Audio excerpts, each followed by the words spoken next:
100 টাকা দিয়ে 4টা রাউন্ডের মধ্যে প্রথম রাউন্ডেই এই খেলাটা জিতে গেছে। আর আমরা সবাই মিলে কোথায় খেতে গেলাম সেটাই আর আজকের ব্লগে থাকবে। আর খাবারের টেস্ট কেমন ছিল, আর এত অল্প টাকায় এত কিছু খাবার কিভাবে সম্ভব। So let's see. হ্যালো, আসসালামু আলাইকুম, welcome to my another blog. আর আজকের ব্লগটাও মোটামুটি কিছুদিন আগের ব্লগ। এটা হচ্ছে রোজার ঈদের একটা ব্লগ। আর আমরা চলে গিয়েছিলাম ডাইনিং লঞ্চ খিলগাঁওতে। আর আমাদের যাওয়ার প্ল্যানটা সাডেনলি হয়েছে, যার কারণে অন্য কোথাও যাওয়ার অপশন ছিল না, যার কারণে এখানেই আসতে হয়েছে। তো ফেসবুক স্ক্রল করতে করতে দেখলাম যে ডাইনিং লঞ্চে 300 টাকায় এত কিছু পাওয়া যায়। খাবারের মেনুটা দেখে আমাদের সবারই পছন্দ হয়ে গেল। আমরা চলে গেলাম খিলগাঁও ডাইনিং লঞ্চে। আর এটা হচ্ছে খিলগাঁও তালতলা মার্কেটের কিছু দূর গেলে দেখবেন ব্লু মুনের উল্টা দিকেই হচ্ছে এই ডাইনিং লঞ্চটা। এখানের পরিবেশটা মোটামুটি অনেক ভালোই ছিল।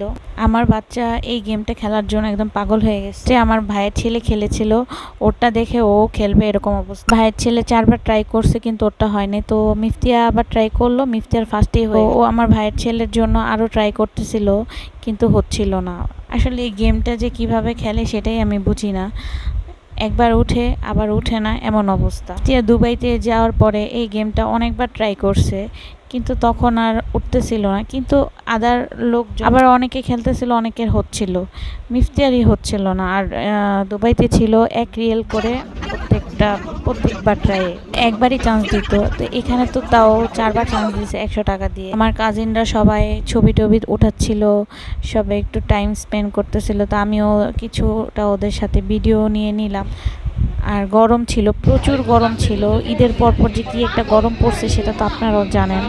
আর এই গরমের মধ্যেই আমরা খেতে চলে গেছি, যদিও রেস্টুরেন্টে এসির ব্যবস্থা ছিল। কথায় আসি, এখানের খাবারের মান সব কিছুই ভালো ছিল, কিন্তু ওদের যে ওয়েটারগুলো ছিল ওদের কাজের অবস্থা খুবই খারাপ। ওরা মানে এতজন মানুষ দেখে ওরা বুঝতেই পারতেছে না কয়টা নিয়ে আসতে হবে। হলো 10বার ওদেরকে আমি বলছি যে এখানে 20টা প্লেট হবে, তারপরেও মানে ওরা এক কথা আরও 10বার জিজ্ঞাসা করে গেছে। তার মধ্যে খাবার পাঠাইলো, তো সবাইকে স্যুপ আর অন্থন সার্ভ করতেছিল। তা আমার খাবারটার মধ্যে ছিল একটা দেখার পরে আমার খাবার আর খেতে ইচ্ছে করতেছিল। এটা নিয়ে যাওয়ার পরে সবাই খাচ্ছিল। তার মধ্যে রাইস সার্ভ করে দিল। এখানে আমরা পানিও নিয়েছিলাম, কোকও নিয়েছিলাম। আমাদের অলমোস্ট 350 টাকা পড়েছিল পার পার্সন। খাবার অ্যাভারেজ ভালোই ছিল, এত কম টাকায় আপনি কোথাও এই খাবার পাবেন না। ওদের সার্ভিস সিস্টেমটা যদি একটু ভালো করা যায় তাহলে ওদের রেস্টুরেন্টটা অন্য সব রেস্টুরেন্ট থেকে অনেক ভালো। আমাদের খাওয়া দাওয়া শেষে আমরা আস্তে আস্তে নেমে পড়ছি। আর লিফটের ব্যবস্থাও ছিল না। খিলগাঁওতে আসলে আপনারা অবশ্যই সিঁড়ি দিয়ে ওঠা নামার সিচুয়েশন নিয়েই যাবেন। আর সিঁড়িগুলো অনেক চিপা ছিল, যে আমাদের নামতেও কষ্ট হচ্ছিল। যাই হোক, আজকের মতন এই পর্যন্তই। আল্লাহ হাফেজ।